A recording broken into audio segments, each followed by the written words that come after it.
Hey everyone, welcome back to my channel. As you all know, the serve is one of the most important shots in tennis. It starts every point and can help a player feel more confident, control the game, and win more matches. Today, we are diving into one of the most dynamic and efficient serves on the ATP Tour, Jannik Sinner's. If you are serious about taking your serve to the next level, you will want to watch this till the end. We're not just admiring Sinner's fluid motion, we're breaking it down so you can implement it in your own game, whether you are a club player or just love working on your serve in practice. Let's start at the very beginning because your serve is only as good as your grip.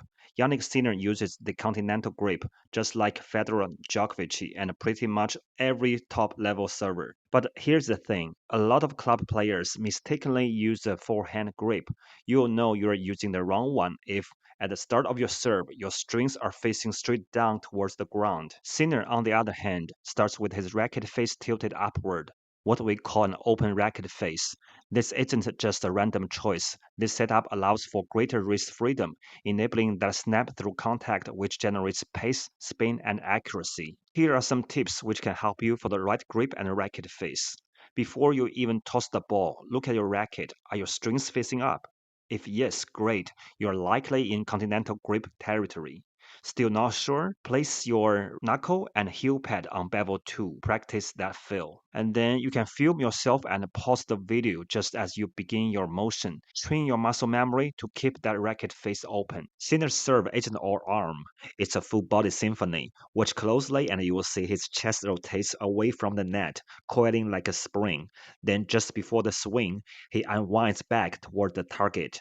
This torso rotation is key for transferring energy from the ground up and mimicking a powerful throwing motion. Think of this way your arm is just the final whip. All the power is built from the ground, through your legs, your hips, your core, and finally unleashed through the racket.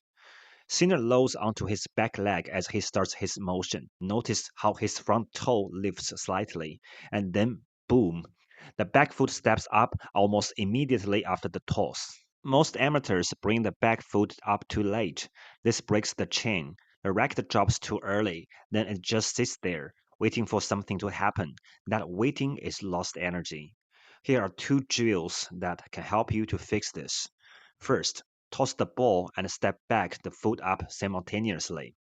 Second, use a stopwatch app or video aimed to get the back foot planted within zero point 0.2 to zero point 0.3 seconds after your toss. Here's one of the coolest parts of Sinner's serve, the timing of his leg drive.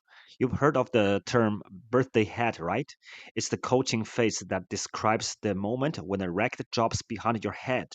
Most players wait to push up with their legs until after that point, but Sinner, he drives before he hits the birthday hat, and that's a secret sauce. This early push stretches the shoulder, stores up that elastic energy, and sets the stage for explosive acceleration at the top of the swing. So, here are some tips for leg drive and upward motion. First, start pushing upward as your racket begins its drop, not after it reaches the bottom. Feel like you are racing your racket to the top. Second, push the ground away as hard as you can, like you are trying to jump over a small hurdle with your legs. It'll help build upward energy and eliminate hesitation. Now, here's where things get super precise and elegant. Sinner's tossing arm and racket drop are perfectly timed. As the racket falls behind his head, his tossing arm drops at the exact same time. This synchronization triggers the uncoiling of the torso and the final leg explosion upward. Here are some tips which can help you. Film your toss and racket drop. Are they in sync? If your toss arm drops too late, it throws off your rhythm. Too early, and your balance is gone. When you feel your racket drop your toss arm with it, like two gears clicking into place. Now we get to the magic, the actual strike. Sinner's upward motion leads with the elbow, not the wrist or racket face. His racket looks like it's about to hit the ball with the edge, then boom, a beautiful whip and pronation through the ball. That corkscrew motion, starting with supination and ending with pronation, generates serious speed and disguise. It also protects the shoulder by distributing the rotational force through the forearm and wrist. Here is one drill can help you for the elbow lead and pronation. So do the shadow swing with no ball. Lead with the edge of the racket to the contact point, then pronate. And film and compare. Does your elbow lead? Are your strings rotating to face the target just after contact? The end of the serve tells a story of everything that came before. Sinner lands inside the baseline with a signature scorpion leg kicking up behind him. It looks cool, sure, but more importantly, it means the leaned forward into the court, transferred his weight, and fully committed. Here is one tip for the landing check. If your back leg kicks sideways, your toss might be drifting too far left. This is for the righties. Realign it slightly to the right and forward. You can also film this and to say where are you landing? Are you falling backward or finishing inside the court with forward momentum? For pinpoint serve, a common mistake is blaming the early racket job, but often it's not early at all. It's just that your legs are late. If your legs don't drive early, your racket has nothing to sync with, so it drops and waits. That waiting destroys timing and power. So you can link your toss and a back foot step up.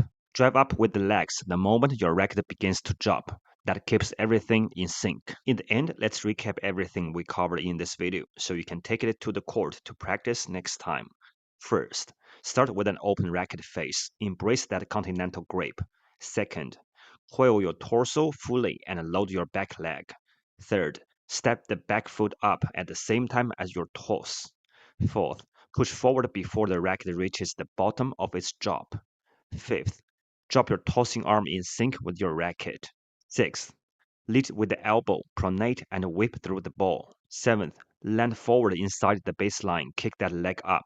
Eighth, use video feedback to make small tweaks over time. The tennis serve is one of the most complex movements in sports, but it doesn't have to be mysterious. By learning from Jannik Sinner and breaking each piece down, you can build a serve that's smooth, powerful, and reliable. So next time you're on court, remember it's not about copying everything. It's about taking the right cues, testing, adjusting, and building your perfect version.